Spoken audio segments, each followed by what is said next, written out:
Selamat malam semuanya, salam sejahtera untuk kita semua.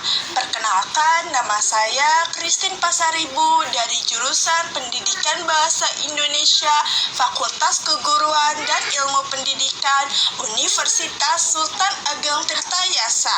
Pada kesempatan kali ini, saya akan membacakan sebuah fabel yang berjudul Kambing Kurban dan Kucing Liar untuk memenuhi tugas mata kuliah menyimak. Suatu hari menjelang hari raya kurban, Pak Tono membeli seekor kambing untuk dikurbankan pada hari raya. Kambing berwarna coklat campur putih yang diberi nama Heto oleh Pak Tono. Setiap harinya, Pak Tono rajin memberikan rumput dan air pada Heto, sehingga Heto tak merasa kelaparan dan nyaman bersama Pak Tono. Pak Tono pun tampak menyayangi Heto, begitupun dengan keluarga Pak Tono yang sering mengajak Heto bermain. Tetangga sekitar Pak Tono pun bersikap ramah pada Heto. Heto merasa senang bisa tinggal bersama keluarga Pak Tono. Siang hari, istri Pak Tono sedang mengobrol di depan rumah bersama dua ibu lainnya. Sedangkan Heto sedang bersantai di depan rumah. Walaupun diikat dengan tali, namun Heto tak merasa sedih karena ia tahu keluarga Pak Tono khawatir ia hilang. Ternyata topik pembicaraan antara ibu-ibu kompleks itu adalah Heto. Heto merasa bangga karena dipuji oleh tetangga tersebut. Wah, kambing punya Bu Sri gemuk, kelihatan sehat. Pasti kambing berkualitas ya Bu? Tanya Bu Ani yang menatap kagum ke arah Heto. Enggak kok, Heto itu kambing biasa, cuman memang suka makan dan minum, sehingga terlihat sehat, jawab Bu Sri. Oh gitu, berapa harganya Bu?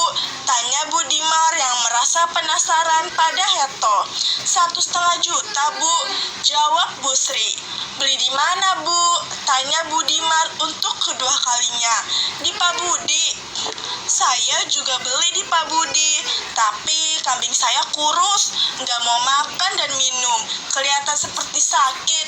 Tuh lihat, Bu Ani kembali bersuara sambil menunjuk ke arah kambing berwarna hitam yang diikat di depan rumah.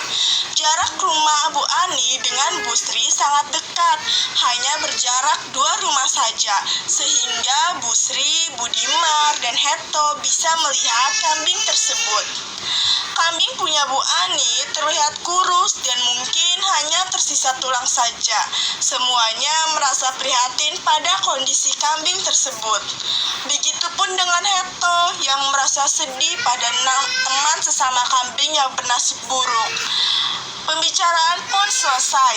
Ibu-ibu kembali ke rumah masing-masing.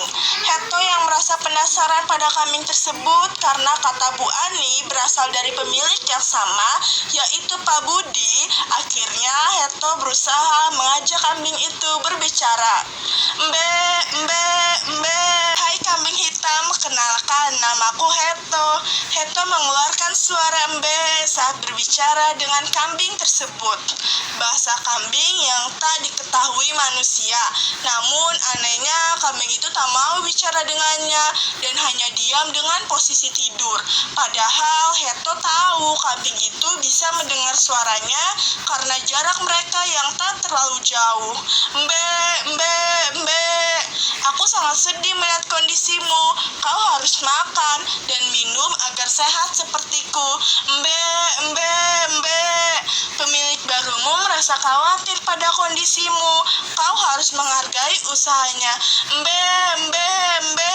Diam, aku tak mau bicara padamu. Heto yang sedari tadi terus bicara, akhirnya berhenti bicara saat kambing hitam itu mengeluarkan suara tinggi yang membentaknya. Suara kambing hitam itu membuat Bu Ani sang pemiliknya keluar dari rumah dan memukul kambing itu karena dianggap berisik. Melihat Melihat itu, hati Heto semakin merasa sedih karena ia tahu bagaimana sakitnya dipukul manusia. Kambing hitam itu kembali diam dan Bu Ani pun masuk ke dalam rumah. Heto tak lagi bersuara dan memutuskan diam karena tak mau kambing itu marah. Ia sempat tertidur. Entah berapa lama dirinya tertidur, namun suara berisik membuat ia terbangun dan melihat seekor kucing berwarna oranye sedang diusir oleh warga dari rumahnya. "Dasar kucing liar, berani sekali kamu makan ikan masakanku. Pergi kau!" Kucing malang itu ditendang, namun anehnya tak merasa sedih setelah disakiti. Heto merasa bersyukur karena punya pemilik yang sangat baik, selalu memberinya makan dan minum dengan tepat waktu dan tidak pernah memukulnya. Ia yang merasa iba pun memanggil kucing tersebut ketika melewati dirinya. "Mbe, mbe, mbe. Hai kucing, siapa namamu?" tanya Heto. "Meow, meow, meow. Namaku Boni. Beberapa warga memanggilku dengan sebutan itu. Namamu siapa?" Boni balik bertanya dan memutuskan berhenti berjalan lalu duduk di samping Heto. "Mbe, mbe, mbe. Namaku Heto. Kasihan sekali dirimu. Tadi aku melihatmu ditendang hanya karena ingin makan. Kau pasti lapar ya?" "Meow, meow, meow. Aku sudah biasa dengan hal itu. Kau kambing kurban ya?" "Mbe, mbe, mbe. Apa itu kambing kurban?" Heto yang tak mengerti maksud ucapan Boni akhirnya balik bertanya. Boni yang sedari tadi menjilat bulunya pun berhenti melakukan aktivitas itu dan kini fokus menatap Heto. "Meow, meow, meow. Kambing kurban adalah kambing yang akan dipotong di hari raya. Besok kau akan dipotong bersama Black." "Mbe, pemilikku tak mungkin memotongku karena pemilikku menyayangi diriku. Lalu siapa itu Black?" "Meow, meow, meow. Kambing berwarna hitam itu berwarna black." Boni menunjuk ke arah depan rumah Bu Ani. Heto akhirnya tahu nama kambing tersebut. Namun ia merasa aneh, kenapa Boni bisa akrab dengan Black, padahal Black terlihat begitu pendiam pada dirinya. "Mbe, mbe, mbe. Bagaimana caranya kau bisa berteman dengan Black? Dia terlihat begitu pemarah." Mendengar ucapan Heto, Boni pun tertawa dan membuat Heto bingung dengan reaksi kucing tersebut. "Meow, meow, meow. Black itu kambing yang baik. Dia hanya sedang khawatir dengan kurban besok. Apakah bisa selamat atau tidak? Oh iya, kami berencana untuk kabur malam ini. Maukah kau ikut?" "Mbe, mbe, mbe. Tidak, aku sudah nyaman di sini. Lagi pula majikanku sangat baik padaku." "Meow, meow, meow. Semua kambing diperlakukan baik sebelum kurban agar mau makan dan minum biar gemuk saat dikurbankan. Baiklah, jika kau tak mau ikut, semoga kau selamat besok." Lalu Boni pun pergi begitu saja meninggalkan Heto yang mulai merasa takut karena ucapan Boni. Namun Heto berusaha menyingkirkan pemikiran negatif itu dan berusaha mempercayai pemiliknya. "Mbe, mbe, mbe. Majikanku tak akan membunuhku.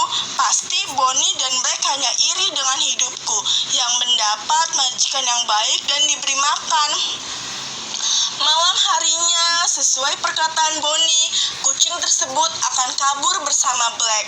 Heto melihat Boni yang menggigit tali yang mengikat leher Black hingga terlepas dan keduanya hendak pergi. Namun, Black berhenti sejenak di depan Heto. "Mbe, mbe, mbe. Ayo ikut kami. Percayalah pada kami. Besok kau tak akan selamat."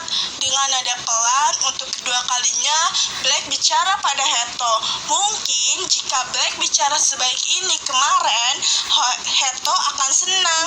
Namun saat ini Black bicara hanya untuk menghasut dirinya, sehingga Heto tak merasa senang dan membalas dengan nada judes pada Heto. "Mbe, mbe, Mbe, pergilah, aku akan tetap di sini. Kalian itu pembohong yang iri pada kehidupanku. Majikanku baik, sedangkan majikanmu kasar, dan Boni tak punya majikan. Meow, meow, meow. Biarkan saja dia tetap di sini. Dia sangat angkuh. Ayo kita pergi. Boni tampak tak suka dengan balasan Heto pada Black. Padahal niat mereka baik, yaitu menolong Heto. Heto dengan terpaksa meninggalkan Black karena tak ada waktu lagi atau ia akan gagal kabur dari sini. Boni dan Black pun pergi meninggalkan Heto sendirian. Sedangkan Heto masih santai memakan rumput yang disediakan majikannya untuk makan malam, tanpa tahu apa yang akan terjadi padanya besok hari. Di hari yang cerah, Pak Tono membawa Heto jalan-jalan. Namun, Heto tak mengetahui jika tujuan Pak Tono adalah memotongnya sebagai hewan kurban. Heto hanya bisa berteriak kesakitan dengan bahasa kambing. Mbe, mbe, mbe. Menolak untuk dipotong, namun terlambat. Ia tak bisa selamat. Heto hanya bisa menyesali sikap dan keputusannya pada Boni dan Black. Coba saja ia mendengarkan Boni dan Black. Pasti ia akan selamat, tak bernasib seperti ini. Ternyata pemiliknya hanya memanfaatkan dirinya dan tak benar-benar menyayanginya. Sekian fabel dari Kambing Kurban dan Kucing Liar. Dari fabel tersebut, kita mendapat sebuah amanat, yaitu jangan terlalu percaya pada seseorang hingga tidak mempercayai nasihat orang lain, karena belum tentu orang yang kita percaya itu benar-benar baik, dan orang yang baru kita kenal bisa saja benar-benar baik dan berniat menolong kita. Jika saja Heto mau mendengarkan kata Black dan juga kata Boni, pasti dia selamat. Namun Heto terlalu percaya pada majikannya dan tak mau mempercayai orang lain. Itu adalah hal yang salah. Kita boleh percaya pada seseorang, namun jangan terlalu percaya hingga dibutakan oleh kepercayaan itu. Sekian dan terima kasih, kurang lebihnya mohon maaf.